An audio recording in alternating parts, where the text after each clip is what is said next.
Hello everyone. Today we're going to be making a low sugar banana cake, or you could call it banana bread, however you want to decide what it is. Okay, so I am gluten-free if you've seen my other videos, and this recipe can be made with regular flour. I just morphed it over to being gluten-free. You cannot tell the difference, and I will show you where the low sugar comes from. This would be good for keto people. Because monk fruit is used. This would be good for children if you don't want them having a lot of sugar. But I've made this one other time, morphed it into gluten-free, and it was absolutely delicious. So we're making it again, and I'm going to show you. We're going to start with 1.5 cups of gluten-free flour. First time I'm using King Arthur. I have heard amazing things about it. We are going to put in 1 teaspoon of baking powder.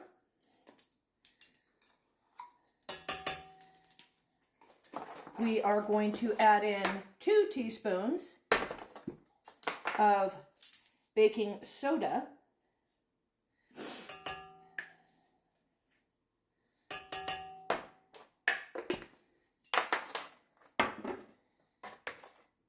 Okay, now here is where the low sugar part comes in. The only regular sugar that it has in it is 2 tablespoons of brown sugar. I like using dark, it gives it a more caramely flavor. It needs 1/3 cup of sugar.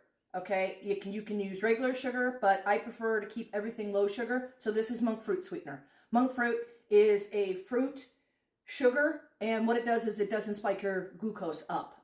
Keto people like to use it, but I've used it over the years just because I can't tell the difference between it and regular sugar. So we're going to put that in. So now what we're going to do is we're going to put in the wet. Let me drop this down, give a little mix.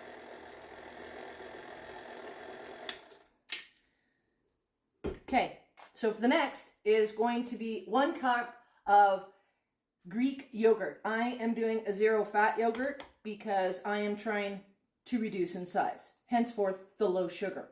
But sometimes all of us just like to have a little sweet treat around. So we're going to add in the Greek yogurt.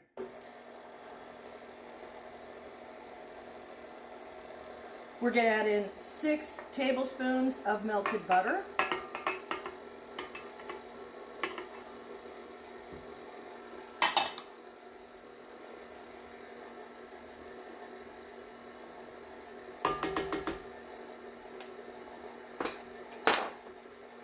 We're going to add in a dash of salt, a dash of vanilla.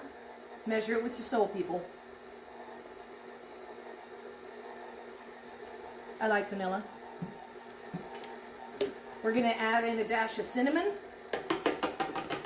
Now, I was thinking about this, and you could absolutely add nuts into this if you wanted. That might be an idea for later. We're going to add in 1 egg.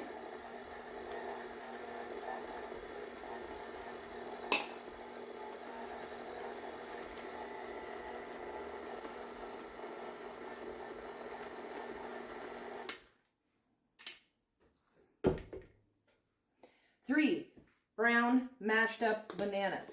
I have mashed them. Normally I just take a rubber glove, put them in the bowl, and mash them up by hand. It just makes it easier, neater. You take off the glove, you're good to go. And I'm making a mess. It's all right though.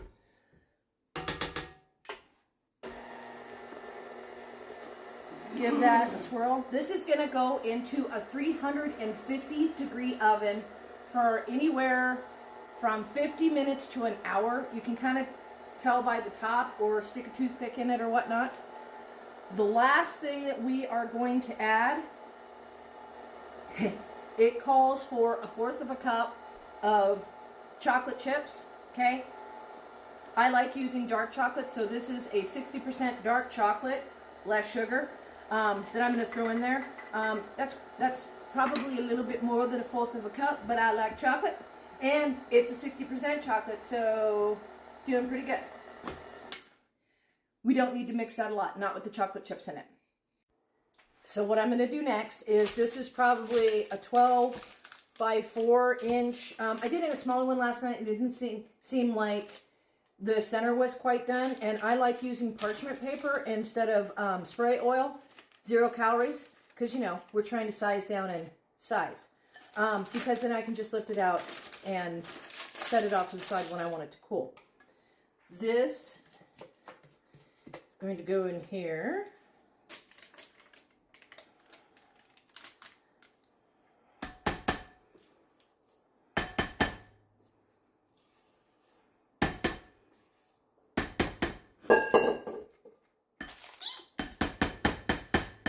Just like that. Ooh, I forgot my cinnamon.